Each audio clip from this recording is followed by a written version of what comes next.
നമസ്കാരം. ഉളുപ്പില്ലായ്മയ്ക്ക് പത്മ പുരസ്കാരം വല്ലതും കൊടുക്കുന്നുണ്ടെങ്കിൽ അത് ലഭിക്കാൻ സർവ്വതാ യോഗ്യൻ നമ്മുടെ പ്രൊഫസർ കെ.വി. തോമസ് ആണെന്ന് സോഷ്യൽ മീഡിയയിൽ കുറിച്ചത് കോൺഗ്രസ്സുകാരനാണോ അതോ മാർക്സിസ്റ്റുകാരനാണോ എന്നറിയില്ല. ഭാരതരത്നം തന്നെ നൽകണമെന്ന് അതിൻ്റെ താഴെ കമൻറ്റും വന്നു.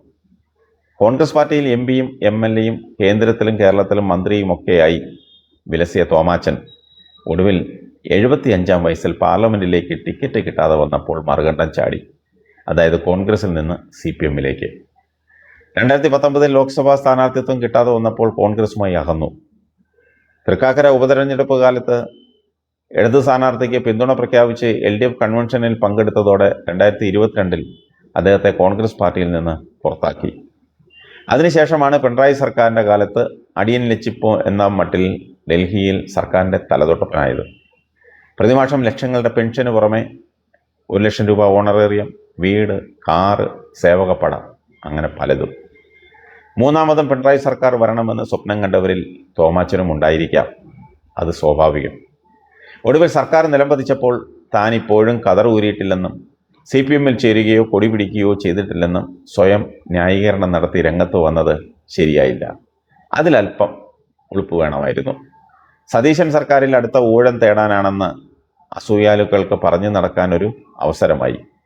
കോളേജ് അധ്യാപകനായിരിക്കെ രാഷ്ട്രീയത്തിലിറങ്ങി അപ്പോൾ പാലൂട്ടി വളർത്തിയ ലീഡർ K. കരുണാകരൻ്റെ കയ്യിൽ തന്നെ ഒടുവിൽ കൊത്തിയ ചരിത്രം ആരും മറന്നിട്ടില്ല. സ്വന്തം പുസ്തകത്തിലൂടെ സോണിയാഗാന്ധിയുടെ അടുക്കള ക്യാബിനറ്റിൽ അംഗമായിരുന്ന തോമാച്ചൻ്റെ അതിഥി സൽക്കാരം, അത് നുണഞ്ഞവരിൽ പഴയ കോൺഗ്രസ് നേതാക്കൾ മാത്രമല്ല ഇപ്പോഴത്തെ ചില ഉന്നത CPM നേതാക്കളും ഉണ്ടെന്നുള്ളതാണ് കഥയിലെ ട്വിസ്റ്റ്. തോമാച്ചൻ്റെ വീട്ടിൽ മീൻ പിടിച്ച് രസിച്ചവരിൽ ഇപ്പോഴത്തെ ജനറൽ സെക്രട്ടറിയും പെടുമത്രേ. ഏതായാലും സോഷ്യൽ മീഡിയ എടുത്തിട്ട് അലക്കിക്കൊണ്ടിരിക്കുന്ന സമയത്താണ് ഡൽഹിയിലെ കാര്യങ്ങൾ നോക്കാൻ തമിഴ്നാട്ടിൽ നിന്ന് ക്ഷണം ലഭിച്ചെന്ന് തോമസ് മാഷ് വെളിപ്പെടുത്തിയത്. മുഖ്യമന്ത്രി V.D. സതീശൻ്റെ സത്യപ്രതിജ്ഞ കാണാനെത്തിയ ചില വ്യാപാരി സുഹൃത്തുക്കളാണ് തന്നെ തമിഴ്നാടിൻ്റെ പ്രത്യേക പ്രതിനിധിയാക്കാൻ ക്ഷണിച്ചത്. രാഷ്ട്രീയത്തിൽ വിജയ് പുതിയതായതിനാൽ അനുഭവസമ്പത്തുള്ളവർ ആവശ്യമായതുകൊണ്ടാണ് തന്നെ ക്ഷണിച്ചതെന്നും തോമാച്ചൻ പറയുന്നു. എന്നാൽ മുഖ്യമന്ത്രി വിജയ് ഇക്കാര്യം അറിയാൻ വഴിയില്ലാത്തതുകൊണ്ട് തന്നെ അദ്ദേഹത്തിൻ്റെ നിലപാട് അറിഞ്ഞ ശേഷമാകും അക്കാര്യത്തിൽ തീരുമാനം എടുക്കുന്നതെന്ന് തോമാച്ചൻ വ്യക്തമാക്കി. തമിഴ്നാടിന് പുറമെ ജമ്മു കാശ്മീർ, പഞ്ചാബ് തുടങ്ങിയ സംസ്ഥാനങ്ങളിൽ നിന്ന് ക്ഷണം ലഭിച്ചിട്ടുണ്ടെന്നും അദ്ദേഹം കൂട്ടിച്ചേർത്തു. നോക്കണേ, കാര്യം പോയ പോക്കെ. തോമാച്ചൻ ആൾ പുലിയാ, നമ്മൾ വിചാരിച്ചതുപോലെയൊന്നുമല്ല.